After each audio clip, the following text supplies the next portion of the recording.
Hola, mi nombre es Carmen Martínez Franco y vamos a ver el marco general y legal de la auditoría. Primero vamos a ver cuál es el concepto de auditoría. Por auditoría se entiende la actividad consistente en la revisión y verificación de las cuentas anuales, así como de otros estados financieros o documentos contables elaborados con arreglo al marco normativo de información financiera que resulte de aplicación, siempre que dicha actividad de auditoría tenga por objeto la emisión de un informe sobre la fiabilidad de dichos documentos que pueda tener efectos frente a terceros. Además, la ley añade que deberá realizarse por un auditor de cuentas o una sociedad de auditoría, mediante la emisión del correspondiente informe y con sujeción a los requisitos y formalidades que establece la ley.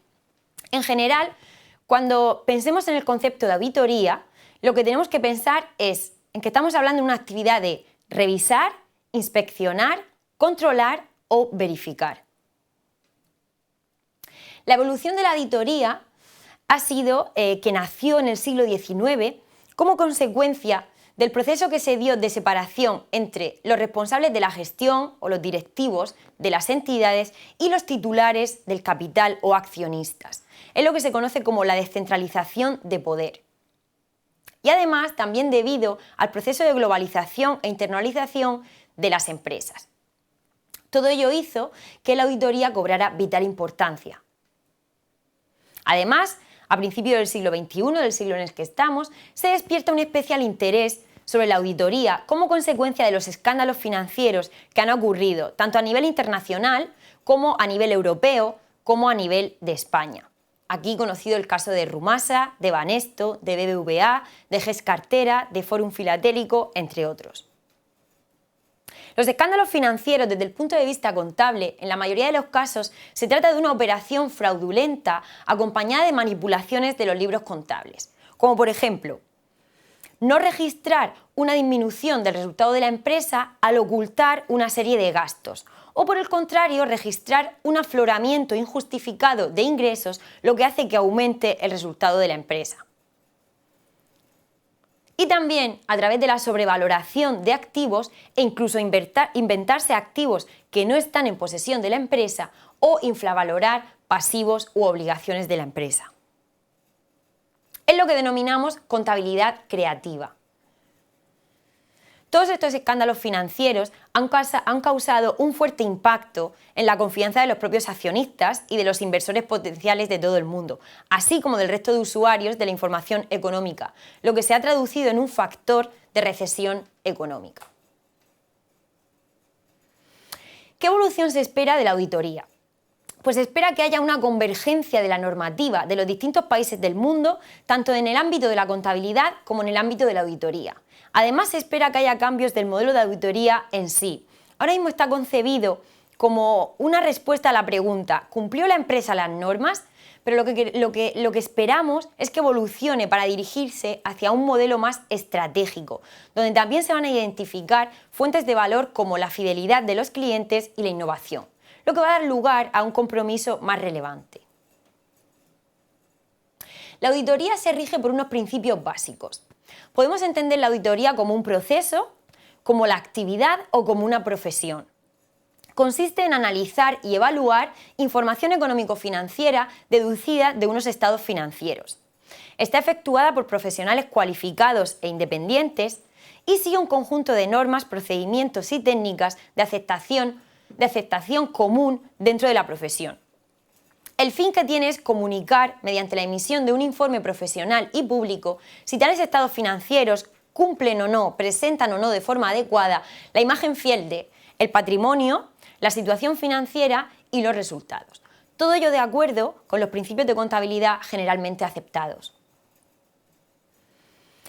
La auditoría tiene muy diversos usuarios potenciales, desde los directivos y administradores de la propia empresa, desde los accionistas o poseedores del capital, desde los inversionistas potenciales que quieran invertir en nuestra empresa, desde entidades de crédito que estén dispuestas a financiarnos, autoridades fiscales, analistas financieros, nuestros acreedores y proveedores, los mismos trabajadores de la empresa, el gobierno o incluso la sociedad en general.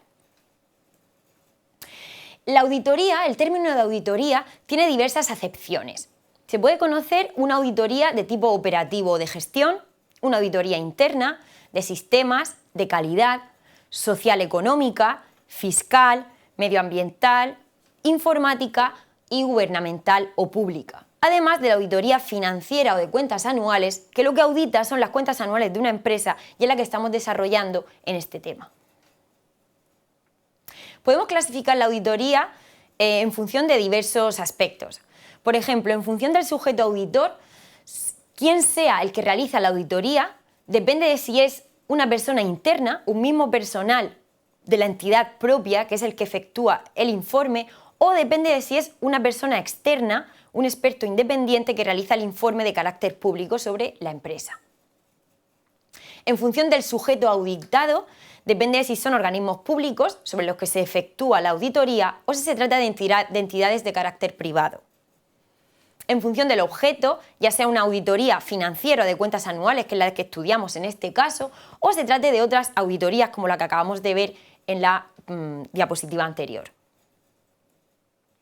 Además puede variar en función del alcance. Tenemos auditorías que pueden ser completas o totales, donde se estudia el conjunto de los estados financieros, y además puede ser parcial o restringida, donde se refiere solo a un área concreta de la empresa. Y por último, en función del origen. La auditoría puede estar originada de forma obligatoria, legal o estatutaria, mediante una disposición legal, o puede ser voluntaria por decisión de la propia empresa. La auditoría en nuestro país existe un organismo público que es el que ejerce el control de auditoría, y es el Instituto de Contabilidad y Auditoría de Cuentas, conocido como el ICAC por sus siglas.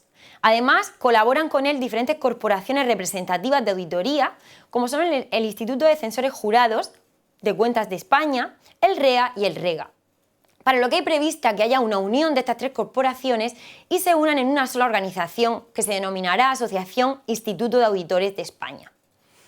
Además, tenemos que saber que las empresas que están obligadas por ley a someterse a auditoría en España son las entidades que durante 2 años consecutivos no cumplen 2 de los 3 requisitos siguientes: que el total de activos no supere los 2.850.000, que el importe neto de la cifra de negocios no supere 5.700.000 o que el número medio de trabajadores no sea superior a 50. Además, tendrán que someterse a auditoría las empresas que coticen en bolsa o que emitan obligaciones de oferta pública, las que presenten cuentas consolidadas, las de intermediación financiera, las que hayan recibido subvención o sean suministradoras de bienes del Estado, las que están sujetas a la Ley de Ordenación del Seguro Privado, las que deben someterse a auditoría por un mandato judicial o determinadas cooperativas, fundaciones y otro tipo de entidades que cumplan una serie de requisitos. ¿Cómo es el marco legal vigente en España para la auditoría? Pues bien, tenemos un doble marco de referencia. Por un lado, el de contabilidad y el de auditoría. Aunque parece que son 2 campos distintos, en realidad son 2 campos diferentes, están relacionados entre sí y tienen en común que establecen y jerarquizan las normas que son aplicables tanto en el campo de la contabilidad como de la auditoría. Si nos centramos en la contabilidad, las fuentes de principios y normas de contabilidad generalmente aceptados son el Código de Comercio y otra legislación mercantil, el Plan General de Contabilidad y sus adaptaciones sectoriales, las normas de desarrollo que establece el ICAC y la demás legislación española que sea específicamente aplicable. Y si nos centramos en las normas de auditoría que están generalmente aceptadas, tenemos la Ley de Auditoría de Cuentas, que se estructura en 4 capítulos, el Real Decreto, que es el reglamento que desarrolla dicha ley, y las normas técnicas de auditoría que están emitidas por el ICAC. Y bien, eso es todo. Muchas gracias.